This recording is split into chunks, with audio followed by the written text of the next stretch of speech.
Hello बच्चों, नमस्कार। स्वागत है आपका। आज के इस वीडियो पे हम लोग प्रश्नावली 3 से संबंधित जो विषय है हमारे प्रश्नावली 3 में आपको समानुपात और अनुक्रमानुपात, व्युत्क्रमानुपात, ये दो चीज़, मतलब समानुपात को हम एक भाग मान लें और एक भाग मान लेते हैं हम अनुक्रमानुपात और व्युत्क्रमानुपात को। तो ये दो चीज़ों के बारे में हम इसमें पढ़ेंगे। तो सबसे पहले जो आपके शुरू के जो क्वेश्चन है, प्रश्न है आपके समानुपात के बारे में, उसको हम समझते हैं। तो सबसे पहले बच्चों, ये समानुपात होता क्या है, आप थोड़ा इसको बेसिक इसका समझ लीजिए। जैसे मैंने यहाँ पर लिखा समानुपात, तो आप चूंकि हम लोग हिंदी में पढ़ रहे हैं, आप इसका संधि विच्छेद करिए, है ना। समानुपात, समान अनुपात, है ना। आप इसको ऐसा भी कह सकते हैं, समान अनुपात। अब आप समझ गए होंगे कि कोई भी दो अनुपात जो समान हो, जो बराबर हो, तो उसको हम समानुपात कहते हैं। समझ गया बच्चों। जैसे मान लीजिए कि A अनुपाते B आपका बराबर है C अनुपाते D के, है ना। तो हम कहेंगे कि ये समानुपात है, या इसी को हम ऐसा भी लिख सकते हैं ना, A बटा B बराबर C बटा D। ठीक है बच्चों, ये बात समझ में आई आपको। तो ये जो दोनों अनुपात A बटा B एक अनुपात है, C बटा D एक अनुपात है, और दोनों अनुपात आपस में क्या है, बराबर है, तो इसको हम क्या कहेंगे, समानुपात कहेंगे। ठीक है बच्चों, क्लियर रहा समानुपात क्या है। अच्छा, इसी समानुपात को हम इस प्रकार से व्यक्त करते हैं, ध्यान से देखिएगा, A अनुपाते B, और फिर यहाँ पर हमने 2 बार अनुपात वाला चिन्ह लगाया। इसी चिन्ह को हम लोग कहते हैं यहाँ पर समानुपात का चिन्ह। ठीक है बच्चों, समानुपात। अब A अनुपाते B समानुपात C अनुपाते D। देखिए, ये दोनों के दोनों चीजें आपकी यहाँ पर आपस में बराबर हैं, ये दोनों की दोनों, है ना। लिखने का तरीका अलग अलग है। ठीक है बच्चों, इसी समानुपात को हम बाद में हल करते समय में बराबर लिखते हैं। तो आपको इससे बिल्कुल भी घबराना नहीं है। आपको ये ध्यान रखना है कि यहाँ A अनुपाते B बराबर है C अनुपाते D के, या ऐसा लिखा हो A अनुपाते B समानुपात है C अनुपाते D के। याद रहेगा बच्चों। अब इसको किस प्रकार से हल करेंगे, तो आपको देखिए, बिल्कुल ध्यान में रखिएगा। यहाँ पर A बटा B बराबर है C बटा D के, तो आप यहाँ पर इनका तिर्यक गुणा कर देंगे। ठीक है बच्चों, जैसे A का गुणा किया हमने, तो ये कितना हो जाएगा आपका, AD हो जाएगा, और ये बराबर हो जाएगा B गुणा C BC।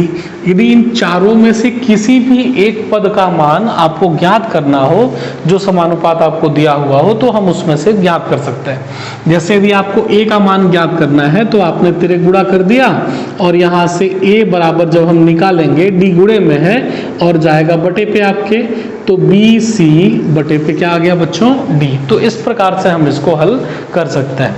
आप चाहें तो डायरेक्ट भी यहाँ से इसको हल कर सकते हैं, है ना। कैसे हल करेंगे बच्चों, तो इसको समझते हैं हम थोड़ा सा। तो जब भी, सबसे पहले आप ये ध्यान में रखना, इन पदों को आप समझ लो यहाँ पर, कि जब भी आपको इस प्रकार से समानुपात में दिया होगा, तो ये हमारा प्रथम पद कहलाएगा, ये द्वितीय पद, ये तृतीय पद, और ये चतुर्थ पद कहलाएगा। तो हम ये प्रोसेस को यहाँ से भी समझ सकते हैं। ध्यान दीजिएगा कैसे। मध्य पदों का गुणनफल, क्या बोल रहा हूं बच्चों, मध्य पदों का गुणनफल, ध्यान से समझिएगा इसको। मध्य पदों का गुणनफल ये बराबर होता है चरम पदों के गुणनफल के। किसके बराबर होगा बच्चों, चरम पदों के गुणनफल।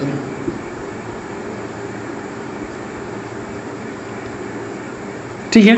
अब इसमें मध्य पद क्या होंगे बच्चों आपके, तो ये B और C जो हैं, ये आपके मध्य पद कहलाएंगे। और चरम पद कौन से कहलाएंगे, तो ये किनारे वाले A और D जो रहेंगे, वो आपके चरम पद कहलाएंगे, है ना। अंग्रेजी में हम इसको कहते हैं मिडिल टर्म, है ना, मिड टर्म। तो product of mean is equal to, चरम पद को बोलेंगे हम एक्सट्रीम, है ना। तो product of mean is equal to product of extreme. ठीक है बच्चों, तो ये ध्यान रहेगा। अब देखिए, आप डायरेक्टली गुणा कर सकते हैं। देखिए, चरम मध्य पद कौन कौन से आपके, B और C, तो इनका गुणा किया तो क्या हो गया बच्चों आपका BC, बराबर पे चरम पदों का गुणा, तो A इंटू D कितना हो जाएगा, AD आ गया। अब यदि A का मान निकालना है, तो अगेन देखिए, बी सी बटे पे क्या आ गया बच्चों आपका डी, सेम प्रोसेस आ गया। तो तरीके को ध्यान में रखना है, आप किसी भी, चाहे इस पहले वाले मेथड से या दूसरे वाले मेथड से, जो भी आप चाहें इसको आसानी से हल कर सकते हैं, दोनों आसान है। ठीक है बच्चों। अच्छा, कई बार मैंने बच्चों को क्या देखा हुआ है, गलती क्या करते हैं बच्चे कि जैसे कहीं पर 2/3 लिखा हुआ है, गुणे पे 4/5 है ना। आप सभी नहीं करते होंगे, लेकिन चूंकि मैंने ये अभी हर साल मैं इस गलती को देखता हूँ, इसलिए मैंने सोचा कि यहाँ पर मैं इसके बारे में बताऊँ आपको। अब यहाँ पर देखिए बच्चों, ये आपस में गुणे पे है ना, ये आपने छोटी कक्षा में आपने पढ़ी होगी, 5वीं में, 4थी में हमने इन चीज़ों को पढ़ा हुआ है कि ये अंश और हर है ना, इनको भी हम अनुपात के रूप में बोल सकते हैं 2/3। ठीक है, लेकिन अनुपात में हम क्या कहते हैं कि सरलतम पदों पे लिखा हुआ हो, है ना, तो हम इसको भिन्न मान सकते हैं। कभी भी इसमें ऐसे तिर्यक गुणा नहीं होता है। देखिए आपस में गुणे पे लिखा हुआ है ना, तो ये हमेशा अंश का अंश से गुणा होगा और हर का हर से गुणा होगा, मतलब 2 गुणा 4 और 3 गुणा 5।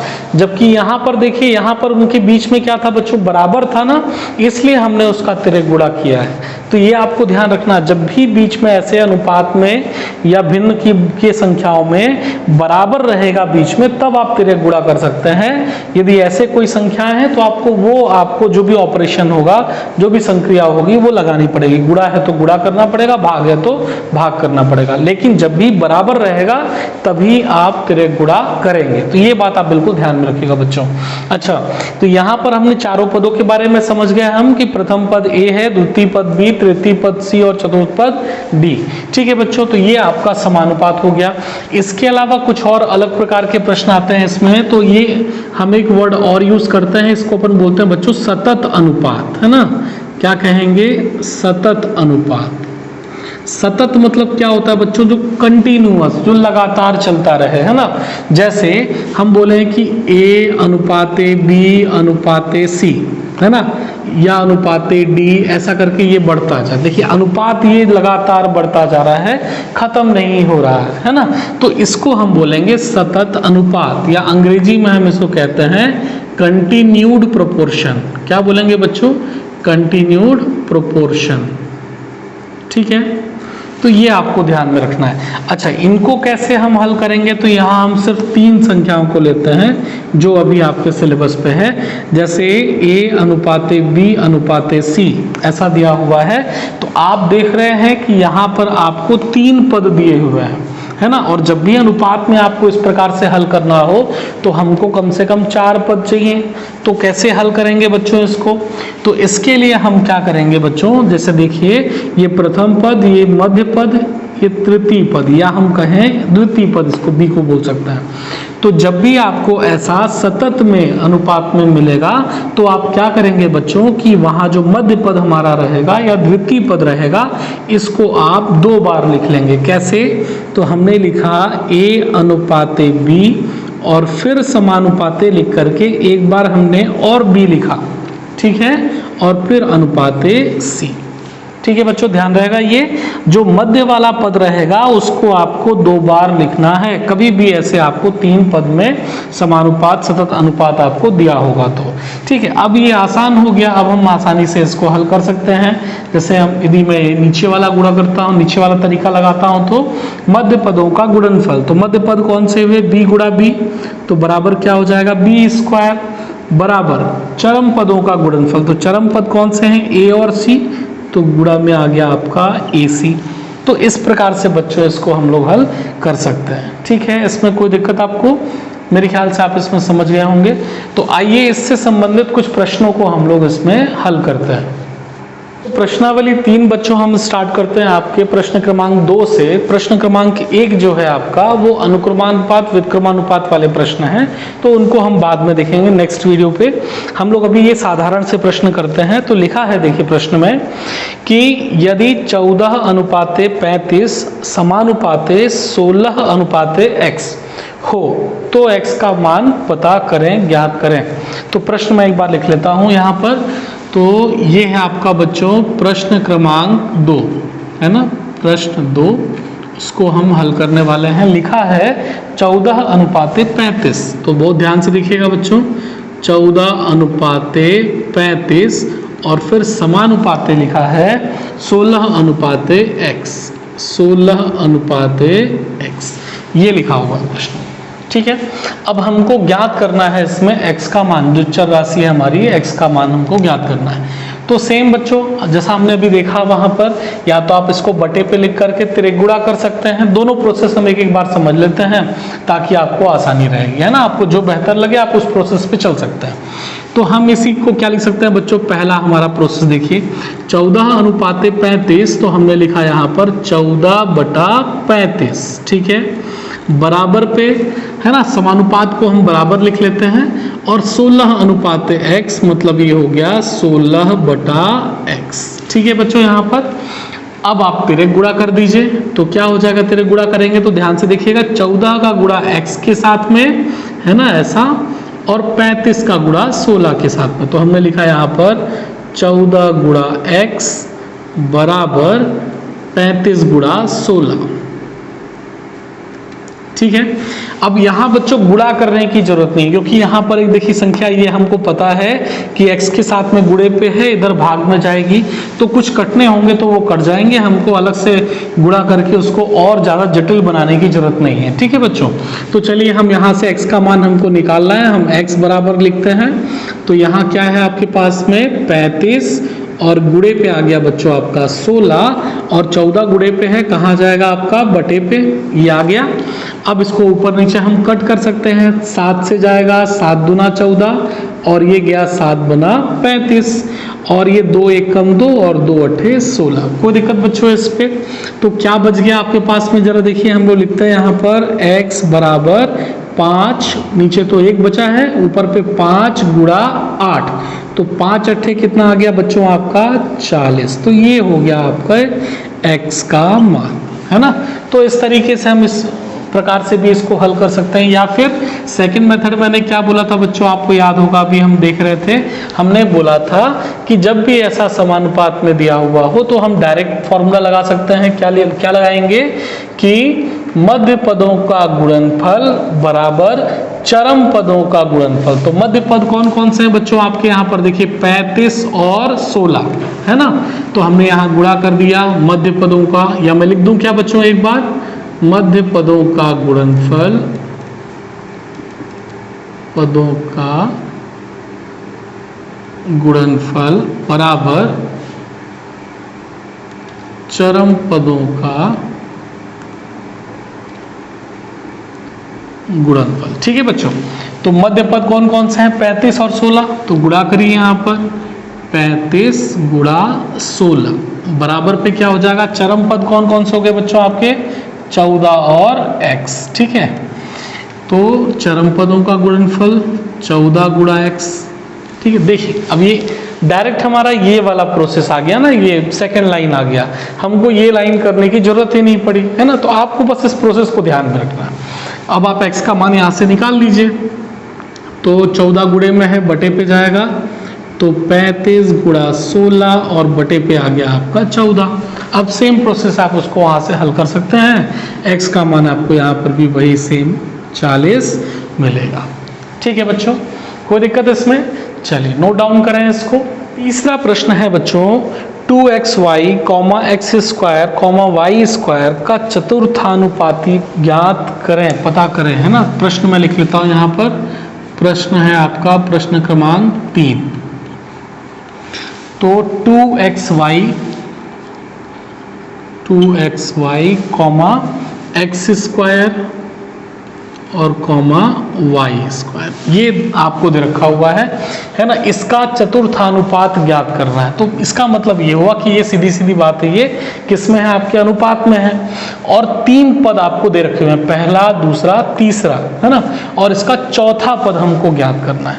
तो बच्चों ध्यान रखना है, ऐसा नहीं है कि हम इसको डायरेक्टली अनुपात में लिख दें, सतत अनुपात में आपको इसको नहीं लिखना है। प्रश्न में बोला हुआ है कि इसका चौथा एक पद है ना, तो उस चौथे पद का मान हमको ज्ञात करना पड़ेगा। हम उसको अज्ञात को कोई भी चर ले सकते हैं, अब x नहीं मान सकते क्योंकि यहाँ x और y दे रखे हुए हैं, तो आप k या l जो भी लेना हो ले लेते हैं, हम k मान लेते हैं। तो हम प्रोसेस को उसी प्रकार से समझेंगे बच्चों, ऐसा क्वेश्चन हमको दिया हुआ है, माना चतुर्थ पद k है, माना चतुर्थ पद k है। तरीका समझ में आया बच्चों? अब जब k हमारा चतुर्थ पद है तो इसको आप अनुपात में अरेंज करिए, है ना। तो क्या हो जाएगा देखिए ध्यान से, तो 2xy अनुपाते x स्क्वायर, फिर समानुपाते तीसरा पद आपका दिया हुआ है y स्क्वायर, और फिर अनुपाते चतुर्थ पद, तो यहाँ पर हमने लिख दिया आपका k। ठीक है बच्चों, ध्यान रखिएगा प्रथम 3 पद आपको दिए हुए थे यहाँ पर, है ना। तो प्रथम 3 पद हमने कंटिन्यूअसली लिख लिया और उसके बाद में चौथा पद हमने माना हुआ था तो उसको हमने k मान लिया। ठीक है, अब यहाँ पर से हम k का मान आसानी से निकाल सकते हैं ना। हमने यही पढ़ा था समानुपात में कि कोई भी 3 पद हमको दिए हुए हो चारों में से, तो हम एक का मान ज्ञात कर सकते हैं। तो किस प्रकार से ज्ञात करेंगे? तो वही बच्चों आपका पहले वाला थ्योरम कि मध्य पद का गुणा किसके बराबर होगा?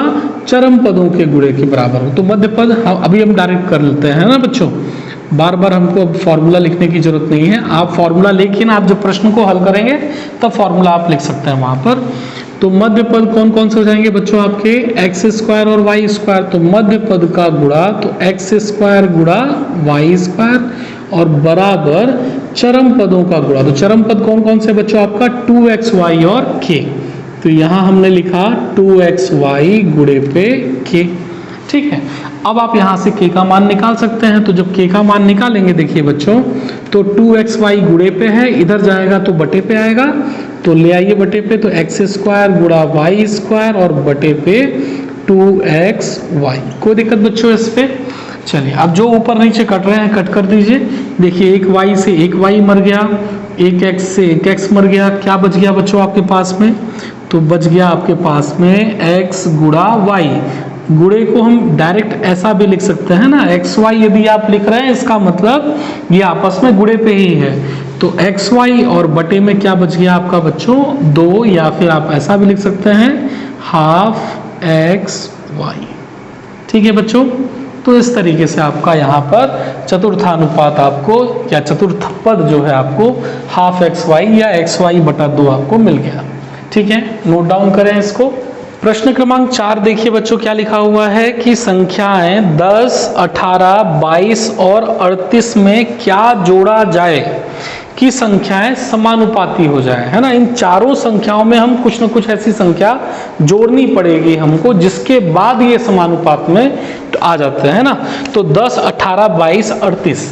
ठीक है, तो हम प्रश्न को पहले लिख लेते हैं। हमारा प्रश्न था ये प्रश्न क्रमांक 4 और दी गई संख्या है, दी गई संख्या है। ठीक है, तो क्या क्या है बच्चों संख्या आपके पास में? 10, 18, 22, 38। तो 10, 18, 22,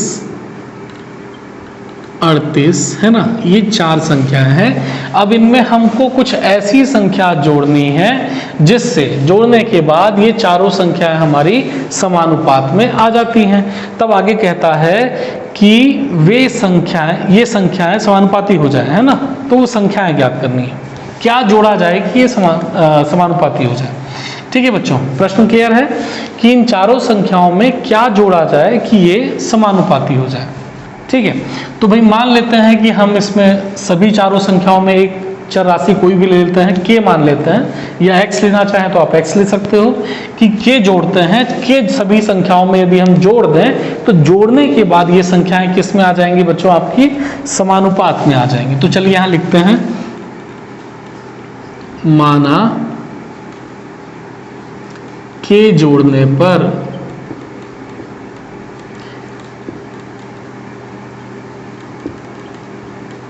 संख्याएं समानुपाती हो जाती हैं, समानुपाती हो जाती हैं। ठीक है, के जोड़ देते हैं तो संख्याएं क्या हो जाती हैं आपकी? समानुपाती हो जाती हैं। तो तब ठीक है बच्चों, तो चलिए बारी बारी से हम के जोड़ते हैं। तो पहली संख्या क्या है आपकी? 10, तो उस पर भी के जोड़ेंगे तो 10 प्लस के, है ना। अब चूंकि समानुपात में है तो आप डायरेक्टली उसको लिखते जाइए बारी बारी से। पहला पद, द्वितीय पद। द्वितीय पद क्या आ गया बच्चों आपका 18 प्लस के, ठीक है। फिर द्वितीय पद के बाद हम लोग क्या करते हैं बच्चों, डबल अनुपात ना, 2 बार अनुपात का चिन्ह लगाते हैं। फिर 22 लिखा है, इस पे भी जोड़िए 22 प्लस के। फिर अनुपात में क्या लिखा हुआ है 38, तो हमने लिखा यहाँ पर 38 प्लस के, ठीक है। तो इस प्रकार से हमने चारों संख्याओं में के जोड़ दिया, जिससे हमारी ये संख्या किस में आ गई, समानुपात में आ गई। कोई समस्या बच्चों इस पे यहाँ तक, ठीक है। अब जब समानुपात में आ गई है, के का मान हमको ज्ञात करना है, तो किस तरीके से ज्ञात करेंगे, वही सेम तरीका आपका हल कर सकते हैं डायरेक्टली हम लोग।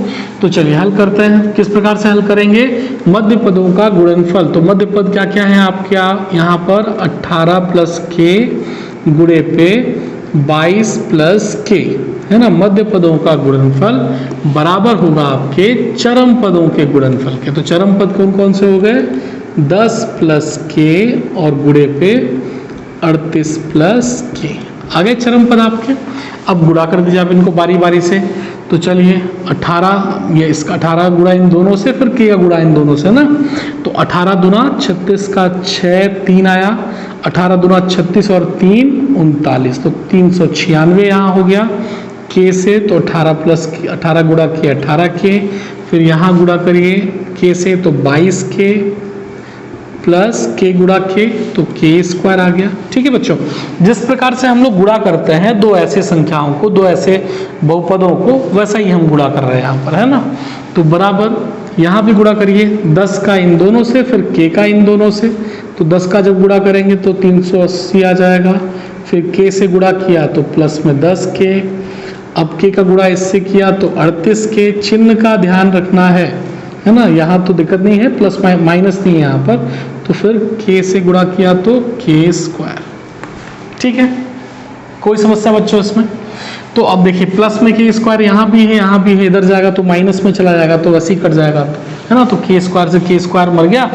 अब जितने भी के हैं उन सबको एक तरफ में ले आओ, क्योंकि हमको के का मान ज्ञात करना है, संख्याओं को हम एक तरफ में ले आते हैं, ठीक है बच्चों।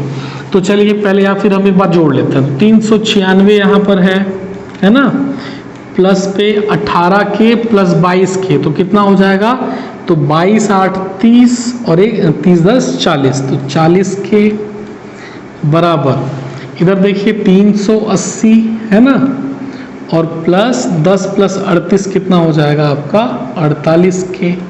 कोई समस्या बच्चों इस पे, है ना, यहाँ तक कोई दिक्कत नहीं है।